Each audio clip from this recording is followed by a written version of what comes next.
This is WIS News Primetime.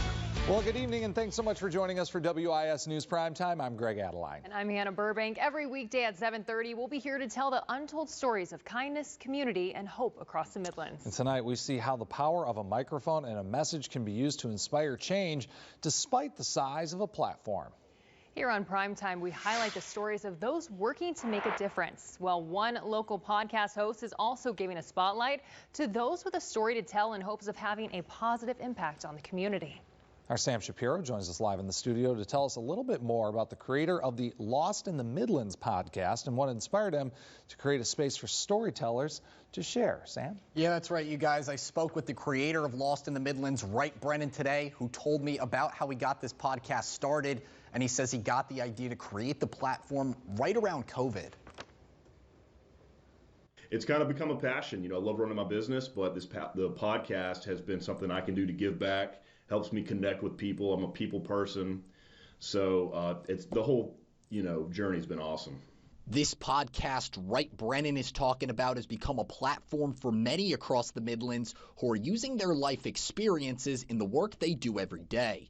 Over roughly the last 3 years, what started out as an idea for a referral program has turned into a platform for people in the Midlands to share how they're making a difference in the community. But the stories and life experiences his guests share are the driving factor behind what they do. It's not just bringing the people in. I mean, the story is the people that we're interviewing. And the podcast is just a platform. It's a facilitator. Originally, Brennan was trying to create a referral program and wanted to find a way to publicize it, so he decided to interview his high school friend Stephen Diaz as a way to get the word out. But after Diaz shared his story, Brennan knew this project was way bigger than his initial plan. That's a big inspiration for this podcast. Honestly, his story kind of hit me like a sack of bricks. I just felt so fired up after doing that interview. I was like, I got to keep doing this. Diaz immigrated to Colombia from Mexico when he was just 4 years old. He was a Marine and wounded combat veteran who served in Iraq from 2003 until 2005. 20 hours into a route security mission, Diaz was critically injured by a roadside bomb. The blast took the vision from his left eye and sent him on a nearly 2-year road to recovery. The blast that I had sustained sent shrapnel towards the upper torso. I had shrapnel that went through my left eye, ricocheted into my brain. I had shrapnel that went to my right foot, left leg. I mean, I got peppered pretty bad. The whole side of my head here is plastic. They took a piece of my skull off. Roughly 4 years later, Diaz would use his experience from the battlefield at home as he started working with multiple nonprofits.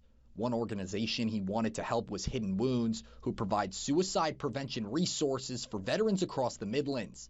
So when Brennan presented the opportunity to raise donations to that organization through an interview, it was a no-brainer for Diaz. He says today, going on the podcast to talk about his experiences has encouraged more vets to seek out the help they need.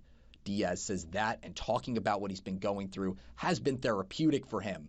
We found something that we could do to help out, and we just do our little bit, our effort in the community, and we've been really successful in doing that. They used the interview they recorded to raise donations for Hidden Wounds, but Brennan wouldn't stop there and would go on to use the platform in helping other nonprofits and organizations.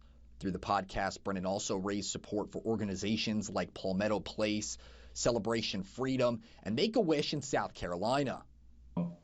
Highlighting nonprofits is particularly special. I mean, it always makes me feel so good when I get to highlight them. Curtis Washington now helps produce, shoot, and edit the Lost in the Midlands podcast. After meeting Brennan in October 2022, the two would reconnect 8 months later when they both realized what they could do with the show. Washington says working for the show has helped him develop as a photographer while supporting hidden gems scattered throughout the Palmetto State. At the end of the day, when you highlight a person's story, what you're really highlighting is their why they do it. Whenever you can highlight a person's why and their purpose for what they're doing, you get their message out to the people who are meant to be their best client. And right now, the Lost in the Midlands podcast is getting ready to support their next cause with Make-A-Wish South Carolina. They're getting ready to raise money for the Trailblaze Challenge, which is a hike, and they're doing that with a golf tournament on March 28th. Yeah, he's doing so much good work, you know, making a difference in the lives of veterans and others. Just incredible to see how they can use that platform for so much good. That's what I love, how he said the people are the story and the podcast is a platform to share that story. Very neat. Absolutely. Thank you guys so much for, you know, letting me kind of tell the story of you know, people telling many stories across the Midlands and, you know, highlighting the good work that they do as well. 100%. Anytime, Sam. We Come love on. We'll take it. All right. Chief Meteorologist Adam Clark has our forecast for us tonight.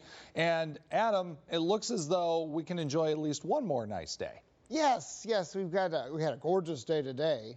I mean, we got up there into the mid-70s today, and as we head towards Friday night, it's a first alert weather day for heavy rain, near around an inch, and some places could get even more.